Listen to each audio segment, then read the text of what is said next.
అమ్మతనాన్ని అంగడి సరుకుగా మార్చేసింది. చిన్నారి శిశువులను అడ్డు పెట్టుకొని పశువుల బిజినెస్ చేసింది. అంగడి బొమ్మల పసికందుల్ని అమ్మకానికి పెట్టింది. పిల్లల్ని షాప్లో చాక్లెట్లు బిస్కెట్లా ట్రీట్ చేసింది. పైకి ఐవీఎఫ్ సరోగసి అంటూ కలరింగ్ ఇచ్చింది. అమ్మ కావాలనే ఆశతో వచ్చిన వాళ్ళ జీవితాలతో నిర్దాక్షిణ్యంగా ఆడుకుంది. సంతలో సరుకుల లెక్కన శిశువులను అమ్మేసింది.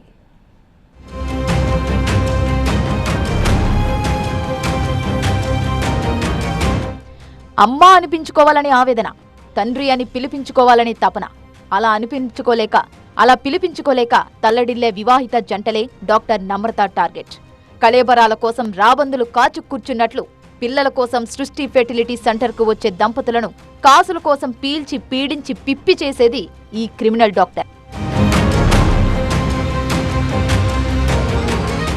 పిల్లలు పుట్టక నరకం అనుభవిస్తూ తన దగ్గరకు వచ్చిన జంటల ఎమోషన్స్ తో ప్లే చేసింది డాక్టర్ నమ్రత. వాళ్లతో 100కు 100% బిజినెస్ చేసింది. ఆమె దృష్టిలో బిడ్డలంటే అంగట్లో దొరికే బొమ్మలే. అమ్మ కావాలని వచ్చిన వాళ్లను బొమ్మలుగా చేసి ఆడుకుంది. తన దగ్గరకు వచ్చిన ప్రతి వాళ్లకు సరోగసీనే పరిష్కారమని నమ్మించి ఎవరి బిడ్డలను తెచ్చి వాళ్లకు అంటగట్టేది. 2014లో ఎన్ఆర్ఐ దంపతులను ఇలాగే మోసం చేసింది. వాళ్లు తిరిగి అమెరికా వెళ్లే క్రమంలో DNA టెస్ట్లో మ్యాచింగ్ కాకపోవడంతో నమ్రత నైవంచన బయటపడింది. వాళ్లు వెళ్లి నిలదీస్తే మరో బిడ్డను ఫ్రీగా ఇస్తానని దగుల్బాజీ ఆఫర్ చేసిన లోఫర్ చరిత్ర ఈ నైవంచకిది. డాక్టర్ నమ్రత అసలు ఆమె మనిషే కాదు, మనీ మెషిన్.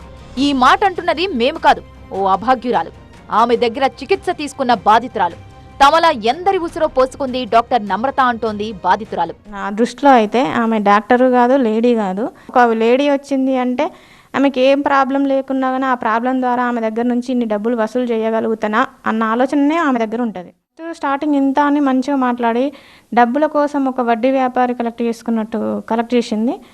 మాతో పాటు 7 మెంబర్స్ మేము ఉన్నాము, కానీ ఎవరికి సక్సెస్ కాలేదు. మా ఎగ్స్ ఎంతమందికి అమ్ముకుందో, మా ద్వారా పుట్టిన పిల్లలు ఎక్కడెక్కడ ఉన్నారో మాకు కూడా తెలియదు. తండ్రి ఎవరో తెలియక, బిడ్డ ఎవరిదో అర్థం కాక తల్లడిల్లిపోయే కపుల్స్ సృష్టి ఖాతాలో చాలా మంది ఉన్నారు. DNA చేయించుకోలేక, ఆత్మ సంతృప్తితో బతకలేక, నిత్యం రోదిస్తూ బతుకీడుస్తూ బతుకున్న వాళ్ళెందరో ఇన్ని నేరాలు ఘోరాలు చేసి కూడా తానేం తప్పు చేయలేదు అని నిస్సిగ్గుగా చెబుతోంది నమ్రత. బెయిల్ కోసం అత్యంత హీనంగా దేబిరిస్తోంది. బిడ్డలు కావాలన్న వాళ్ల బలహీనతను ఇలా క్యాష్ చేసుకుంది నమ్రత అని చెబుతున్నారు బాధితులు. పిల్లలు కావాలన్న జంటలు కనిపిస్తే ఆమె పంట పండినట్లే అంటున్నారు వాళ్ళు. బిడ్డల కోసం వ్యాపారం చేసుకొని వాళ్ళు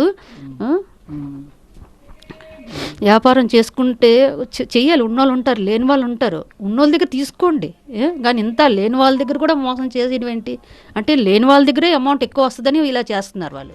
దంపతులకు వల దోచుకోవడమే కళగా బతికిన ఈ క్రిమినల్ డాక్టర్ని చట్టపరంగా అత్యంత కఠినంగా శిక్షించాలని బాధితులు డిమాండ్ చేస్తున్నారు.